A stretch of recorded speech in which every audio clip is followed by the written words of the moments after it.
नमस्कार, मी पंजाब हवामान अभ्यासक मुक्काम पोस्ट गोगोळी धामणगाव तालुका सेलू जिल्हा परभणी। राज्यातील सर्व शेतकऱ्यांसाठी परत एक अंदाज। आज ओढे नदी नाले वाहणारा पाऊस पडणारे, मुसळधार पडणारे, अतिवृष्टी होणारे, म्हणून नदीकाठच्या लोकांनी सतर्क राहावे, काळजी घ्यावी। कारण की राज्यामध्ये या पावसानं, मुसळधार पावसानं सगळीकडे थैमान घातलंय, म्हणून हा अंदाज सर्व शेतकऱ्यांना लक्षात येता।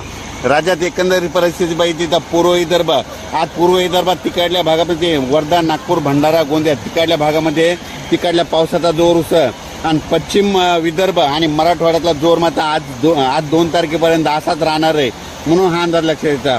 हा पाऊस लगेच आज काय होणार आहे की जालना, नगर तसेच असा करत करत नाशिककडे जाणार आहे, म्हणून नाशिककडच्या शेतकऱ्यांना एक विनंती, नदीकाठच्या लोकांनी सतर्क करावे। ज्यांची घरे नदीकाठी आहेत त्यांनी सतर्क करा, आणि पाऊस चालू झाल्याच्यानंतर तुम्ही सगळं लक्ष ठेवा। कारण की काय व्हायला, रात्रीतच अचानक पाऊस पडायला आहे आणि घराला पाण्याचा वेढा पडायला आहे, म्हणून हे सगळ्यांनी लक्षात घ्यायचं।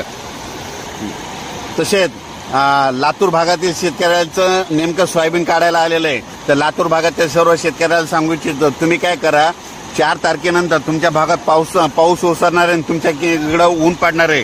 त्याच्यामुळे तुम्ही काय करा, 4 तारखेच्या नंतर तुम्ही आलेले सोयाबीन काढा, लगेच वाळल्याच्या नंतर ते लगेच झाकून ठेवावे।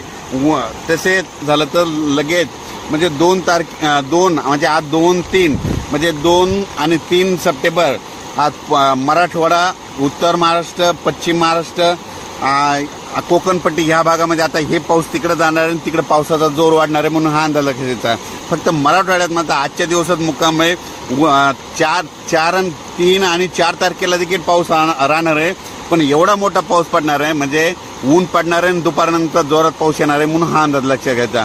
आणि राज्यात जास्त आता पाऊस उत्तर महाराष्ट्राकडे म्हणजे नाशिक, धुळे, नंदुरबार, जळगाव, नाशिक, नगर, संभाजीनगर या जिल्ह्याकडे आता म्हणजे आजचा 2, 3, 4चा पाऊस तिकडल्या भागामध्ये जोरदार पडणार आहे, तळ्याला पाणी देखील वाढणार आहे, म्हणून हे देखील अंदाज लक्षात घ्यायचा।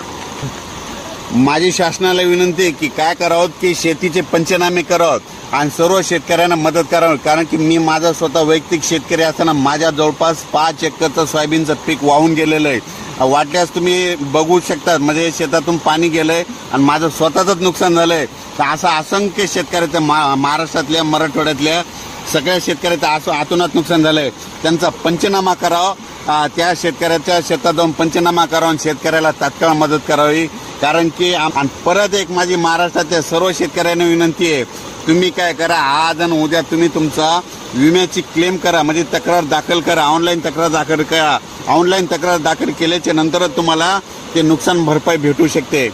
धन्यवाद।